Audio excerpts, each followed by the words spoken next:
April 16, 1945, 10:00 a.m. The cobblestone streets of Weimar, Germany. American military police move door to door through one of Germany's most cultured cities, the home of Goethe, Schiller, and Liszt. But they're not searching for weapons or Nazi officials. They're collecting people, professors in tweed jackets, bank managers in press suits, well-dressed women clutching fur stoles. The city's elite, its respectable citizens, are being assembled in the town square under armed guard. They whisper nervously to each other, indignant, confused. What is this about? They've done nothing wrong. They're not Nazis, not really. They're just ordinary people who happen to live through extraordinary times. Then the order comes, start walking. The direction is northeast, up the Ettersberg Hill, toward the place they've lived next to for 7 years but claim they never truly saw, toward Buchenwald. And leading this forced march is a general who's already seen hell twice this week and has decided that these people, these comfortable, cultured, willfully blind people, are going to see it too. This is the story of General George S. Patton's most controversial order after liberating Buchenwald, and why forcing German civilians to witness the unspeakable became a weapon against the most dangerous lie of all. We didn't know. 5 days earlier, the smell hit them first. On April 11, 1945, advance elements of the U.S. 3rd Army's 6th Armored Division approached Buchenwald concentration camp near Weimar. Even before they saw the barbed wire and guard towers, American soldiers caught the odor on the wind, sweet, putrid, unmistakable. Captain Frederick Keffer, commanding a reconnaissance unit, watched the camp's SS guards scatter as his tanks approached. Some prisoners, too weak to comprehend liberation, simply stared. Others rushed the fences, skeletal hands reaching through wire, voices cracked from shouting in languages the Americans didn't understand. What the soldiers found inside defied everything their training had prepared them for. Barracks designed for 50 men held 500, packed so tightly that inmates slept in shifts. Corpses were stacked like cordwood outside the crematoria. The ovens couldn't keep pace with the death rate. In one building, American medics discovered a pile of children's shoes. In another, lampshades made from human skin, a sickening souvenir collected by the camp commandant's wife, Ilse Koch. The living barely looked human, hollow eyes sunken into skulls, bodies weighing 70 or 80 pounds, covered in festering sores and lice. Some prisoners died even after liberation, their systems too damaged to process the food American GIs desperately tried to share. Private First Class James Hoyt, a farm kid from Iowa, vomited when he saw the crematorium. "I didn't believe human beings could do this to each other," he later wrote home. "I don't know what we're fighting anymore. I just know it has to end." By April 12th, word of Buchenwald had reached General George S. Patton at 3rd Army headquarters. Patton, old blood and guts, the profane, pearl-handled, pistol-wearing general who'd slapped shell-shocked soldiers and raced across France, was not a man easily shaken. He'd seen men torn apart by artillery, burned alive in tank battles, frozen to death in foxholes, but nothing prepared him for Buchenwald. Patton arrived at the camp on April 15th to inspect it personally. He walked through the barracks, his face hardening with each step. He examined the crematoria, the torture devices, the medical experimentation rooms. Then he saw the bodies, dozens of emaciated corpses stacked in a shed like timber, some with flesh carved away for Nazi medical research. Patton, the hardest man in the U.S. Army, walked outside and vomited against a barracks wall. His aide, watching the general compose himself, later recalled, "I'd never seen him show weakness. This wasn't weakness. This was fury." That afternoon, Patton stood in the camp and made a decision that would reverberate for decades. The Germans living in Weimar, just 4 miles from this hell, had to see this. Not photographs, not reports. They had to walk through it, smell it, confront it with their own eyes. Because already in the days since liberation, American soldiers had encountered German civilians who expressed shock, disbelief, even indignation at accusations of atrocities. "We didn't know," they insisted. "This must be Allied propaganda." Patton wasn't going to let them hide behind that lie. He summoned his provost marshal and issued an order that would make some question his judgment and others call him a moral force. Round up 1,000 civilians from Weimar, specifically the wealthy, the educated, the respectable Germans who'd benefited from Nazi rule, and marched them through Buchenwald. By force if necessary. At gunpoint if they refused. They were going to see what their silence had enabled. The city that had produced Goethe's poetry was about to confront the reality its willful blindness had allowed to flourish just up the hill. The Weimar civilians who assembled in the square on April 16th looked like they'd dressed for a Sunday stroll. Men in business suits, women in elegant dresses and fur-trimmed coats, some carried umbrellas expecting rain, a few protested. They were not members of the Nazi Party, they insisted. They were just ordinary citizens. Why were they being treated like criminals? American MPs, expressionless, gestured toward the road with their rifles. Start walking. The march began around mid-morning. Over 1,000 German civilians, flanked by armed American soldiers, trudged northeast out of Weimar toward the Ettersberg. The distance was roughly 4 miles, most of it uphill. For the well-fed, comfortable residents of one of Germany's most cultured cities, it was an uncomfortable journey, but discomfort was the point. As they climbed, some tried to make conversation with their guards. Surely this was a misunderstanding. They weren't Nazis, not the bad ones anyway. They'd simply tried to survive, keep their heads down, protect their families. What choice did they have? The American soldiers didn't respond. Most had seen Buchenwald by now. They had no patience for excuses. About halfway up the hill, the smell reached the marching column. You could see it register on their faces, noses wrinkling, heads turning, whispered questions. What is that? But they kept walking because armed men with M1 Garand rifles were making sure of it. When they crested the hill and Buchenwald came into view, some of the civilians stopped. They had to be pushed forward. The camp entrance was marked by the infamous wrought iron gate with its cruel slogan, "Jedem des Sein," to each what he deserves. American soldiers herded the civilians through it. Inside, the reality they'd spent 7 years ignoring was impossible to escape. The stench was overpowering, human waste, decay, death. Emaciated survivors watched from behind barbed wire as their former neighbors walked past, expressions mixing anger and satisfaction. Some shouted in German, look what you allowed." The Americans marched the Weimar civilians to the first stop, the barracks. MPs forced them inside the dark, fetid buildings where inmates had been packed like animals. The floors were still stained with excrement and blood. Rough wooden bunks, tiered 3 or 4 high, barely left room to crawl. A German professor, pressed inside by a GI's rifle butt, stammered, This cannot be real." The soldier's reply was cold, "Keep moving." Next came the hospital, though calling it that was obscene. Here, Nazi doctors had conducted medical experiments, injecting prisoners with diseases, performing surgeries without anesthesia, testing the limits of human endurance. Tables were still stained. Instruments lay scattered. An American medic, disgusted, pointed to a woman in an expensive coat who turned her face away. "Ma'am, you need to look. You need to see what your government did." Then they reached the crematoria, the ovens where thousands had been reduced to ash.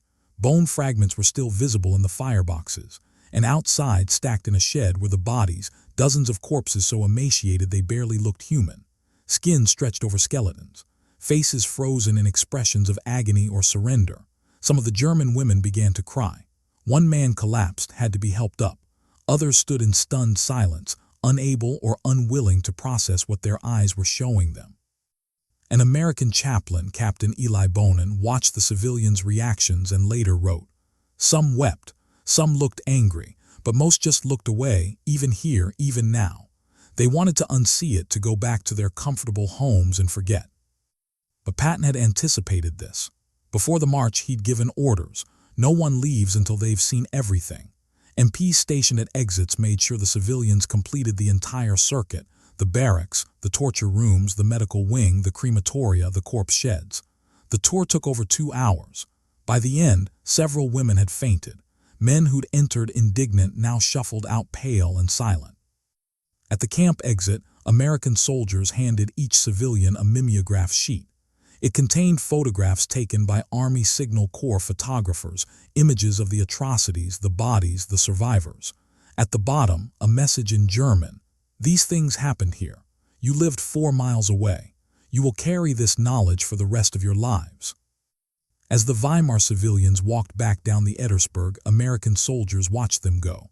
Some GIs felt satisfaction, justice of a sort. Others felt only emptiness. Private Hoyt later wrote, "I don't know if it changed them, but at least now they can't say they didn't know. We made damn sure of that."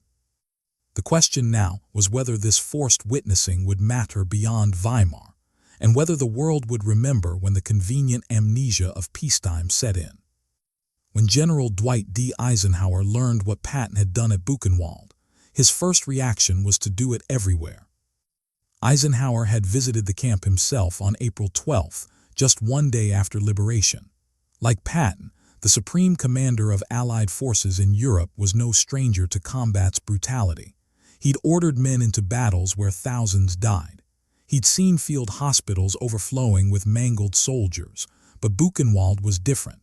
This wasn't the unfortunate consequence of war. This was systematic, industrial-scale murder, a factory of death built to exterminate human beings for the crime of existing. Eisenhower walked through the camp with Generals Bradley and Patton, his face growing harder with each step. He insisted on seeing everything, despite aides suggesting he'd seen enough.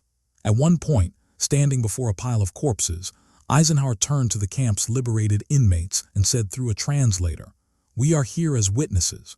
The world must know what happened here." He ordered army photographers and film crews to document everything in exhaustive detail. But documentation wasn't enough. Eisenhower understood something crucial. This evidence would be denied.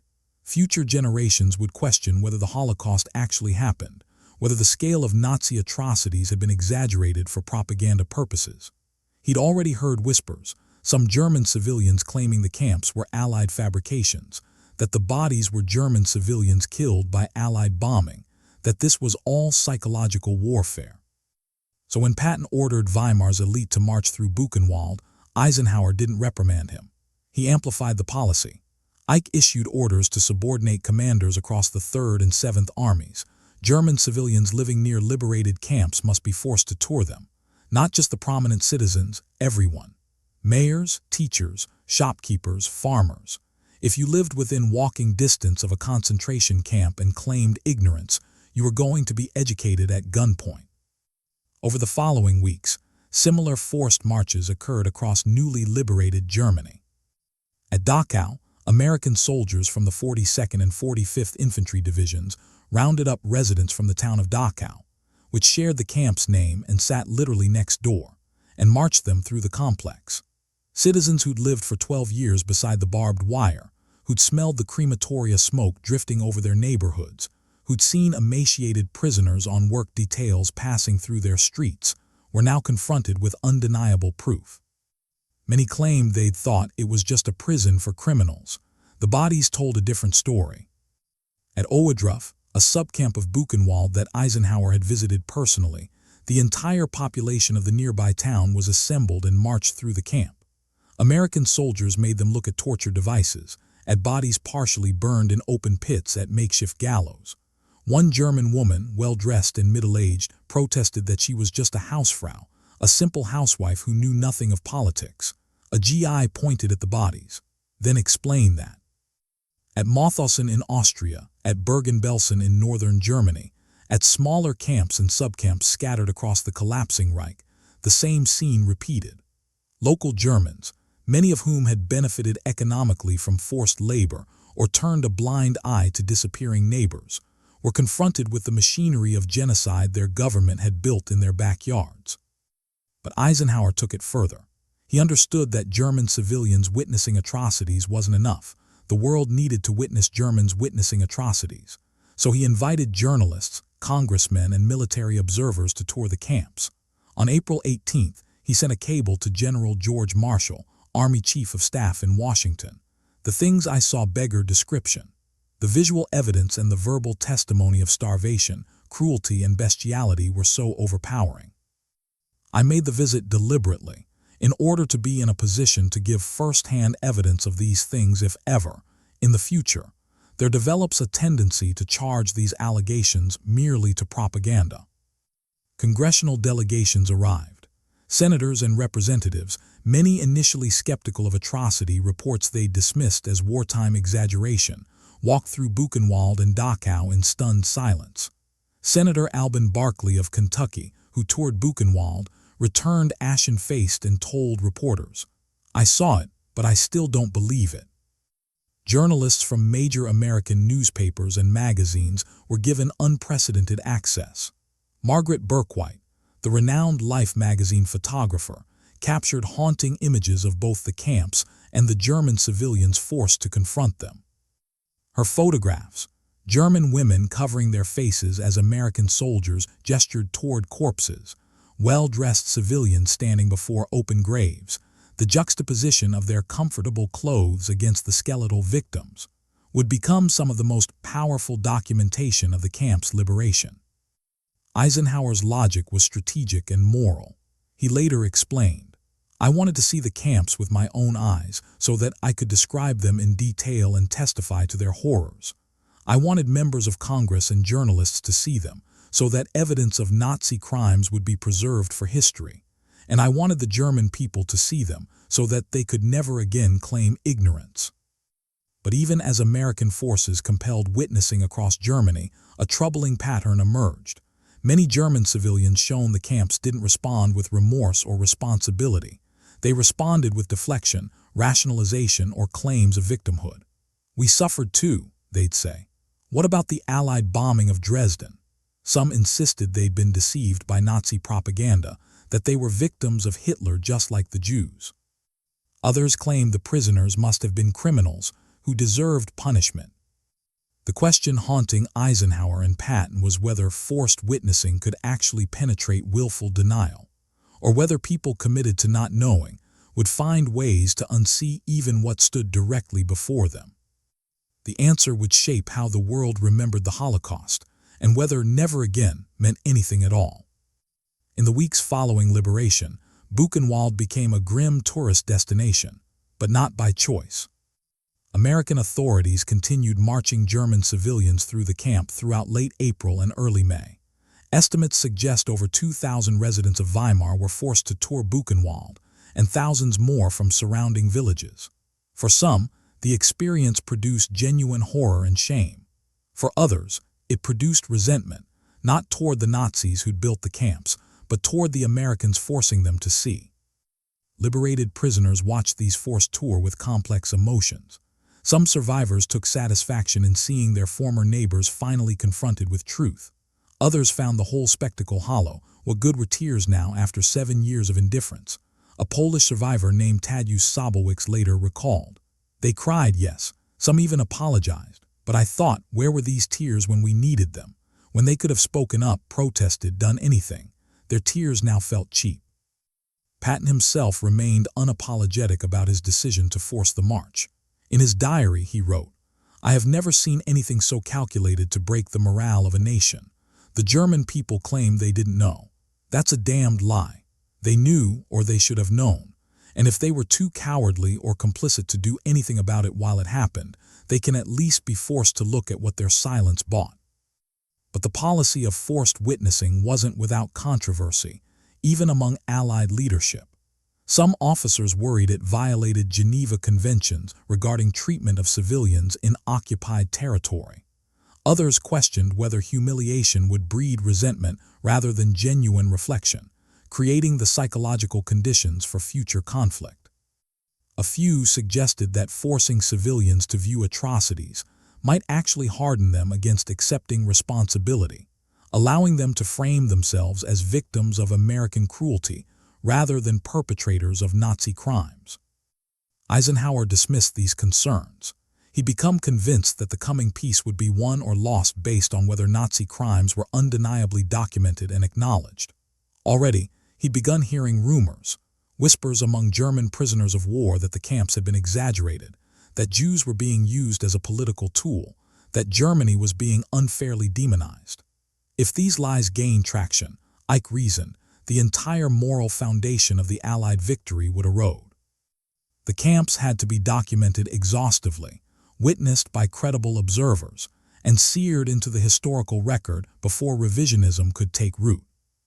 The German civilians of Weimar, meanwhile, returned to their homes carrying knowledge they couldn't unknow. Some responded by withdrawing into denial, insisting what they'd seen must have been staged or exaggerated. Others tried to rationalize. Surely only the worst Nazis were responsible. Ordinary Germans had been victims too. What about Allied war crimes? But a small number responded differently.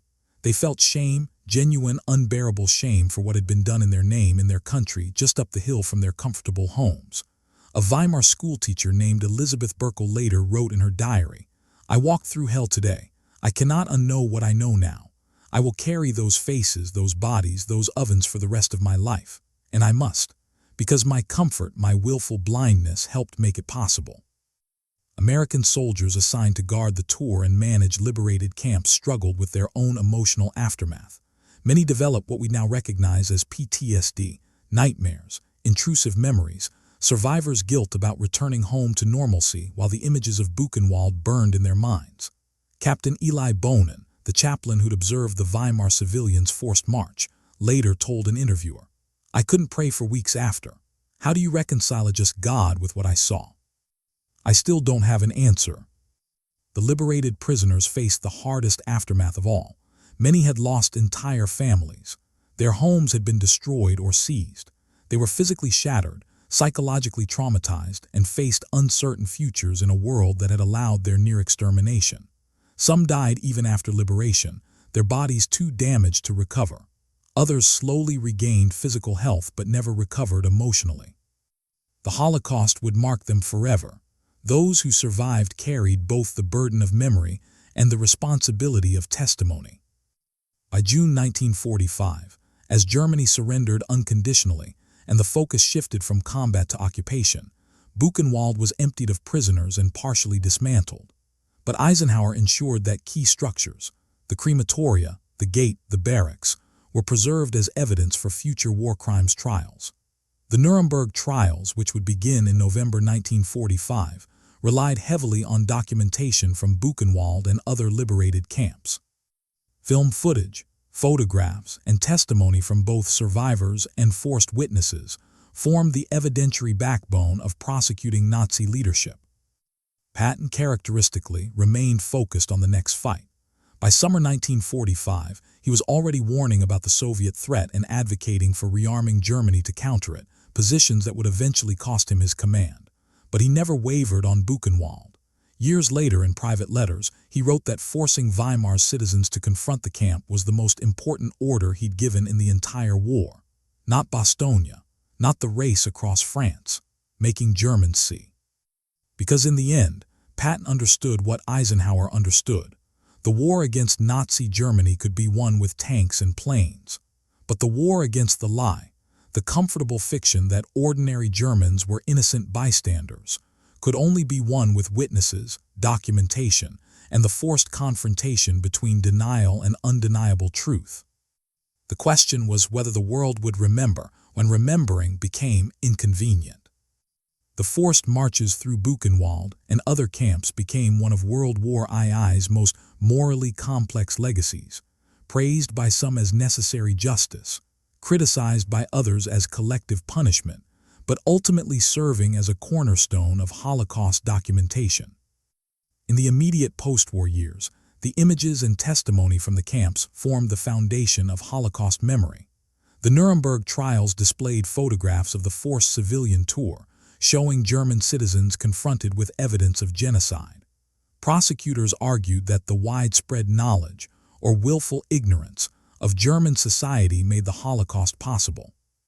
The defense attempted to argue that only a small Nazi elite knew about the camps, but the evidence of civilians living miles away proved otherwise. Over the decades, historians have debated whether Patton's forced marches represented justice or vengeance. Critics argue that collective punishment violated principles of individual responsibility. Not every German living near a camp was equally complicit. Supporters counter that the policy wasn't punishment but education, a necessary confrontation with truth for a society that had systematically looked away. What's undeniable is that Eisenhower's insistence on documentation proved prophetic. Within years of the war's end, Holocaust denial began emerging, fringe voices claiming the camps were exaggerated, that death tolls were inflated, that the Holocaust was Allied propaganda. But the exhaustive documentation Eisenhower ordered, the photographs, the film footage, the testimony of American soldiers, journalists, and congressional delegations, the evidence of German civilians forced to witness, made denial difficult to sustain in mainstream discourse. The survivors themselves became witnesses. Many, despite unimaginable trauma, chose to testify at Nuremberg in memoirs and recorded interviews. Elie Wiesel, who survived Buchenwald, spent his life ensuring the world never forgot. For the dead and the living, he wrote, we must bear witness. The forced civilian tour, controversial as they were, became part of that testimony, evidence that knowledge of Nazi crimes extended far beyond SS officers and concentration camp guards. In Weimar today, Buchenwald exists as a memorial and museum. The gate still stands. The crematoria are preserved, and tours now come voluntarily. School groups, historians, tourists seeking to understand how industrial-scale genocide could happen in the heart of civilized Europe. German education curriculum includes mandatory Holocaust education, though debates continue about how to teach responsibility without imposing inherited guilt on generations born decades after the war. The Weimar civilians who were forced through Buchenwald in April 1945 mostly disappeared into history. A few left memoirs or diaries recording the experience. Most simply lived with what they'd seen, processing it privately, or not at all. Their children and grandchildren have grappled with the legacy of what their families knew, ignored, or enabled. Patton never lived to see the long-term impact of his decision. He died in December 1945 from injuries sustained in a car accident, his final months marked by controversy over his political statements and sympathies. But his order to march Weimar's elite through Buchenwald outlived him, becoming a symbol of accountability, imperfect, harsh, but fundamentally necessary. Eisenhower's broader legacy includes his insistence that Holocaust evidence be preserved for future generations. His April 1945 cable to General Marshall, expressing his determination to create first-hand evidence of these things if ever in the future, there develops a tendency to charge these allegations merely to propaganda, proved remarkably prescient. That evidence has withstood 7 decades of denial, revisionism, and attempts to minimize Nazi crimes. The question Eisenhower and Patton wrestled with in April 1945 remains relevant. What responsibility do ordinary citizens bear for atrocities committed by their government? When does looking away become complicity?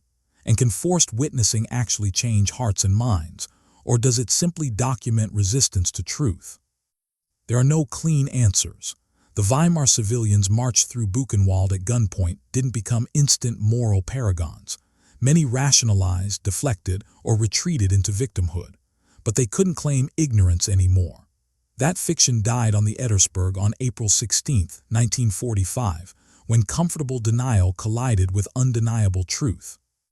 In the end, Patton's forced march through Buchenwald wasn't about punishment. It was about the permanent record. It was about creating witnesses who couldn't be dismissed as propagandists or exaggerators. It was about ensuring that when the comfortable forgetting of peacetime inevitably set in, when the temptation to move on and look away returned, there would be thousands of photographs, hours of film footage, and the testimony of American soldiers, journalists, politicians, and yes, German civilians, all saying the same thing. This happened, we saw it, and the world must never forget. Because the greatest threat to never again has always been the same lie the Weimar citizens tried to hide behind. We didn't know. Patton made sure that lie died at Buchenwald, and in doing so, he struck a blow against denial that reverberates still, a reminder that bearing witness, however uncomfortable, is sometimes the only thing standing between truth and the oblivion of convenient amnesia. The forced march wasn't justice exactly, but it was something equally important. It was memory made unavoidable, and in the fight against genocide, memory is the first battlefield and the last defense. If this story moved you, hit that subscribe button for WWII Ember. We're dedicated to bringing you the untold and unforgettable stories from the Second World War, the moments of courage, moral complexity, and hard truths that shaped our world. Drop a like if you believe these stories need to be remembered, and share your thoughts in the comments below. What responsibility do societies bear for atrocities committed in their name? How do we ensure history isn't forgotten or denied? Let's keep this conversation alive.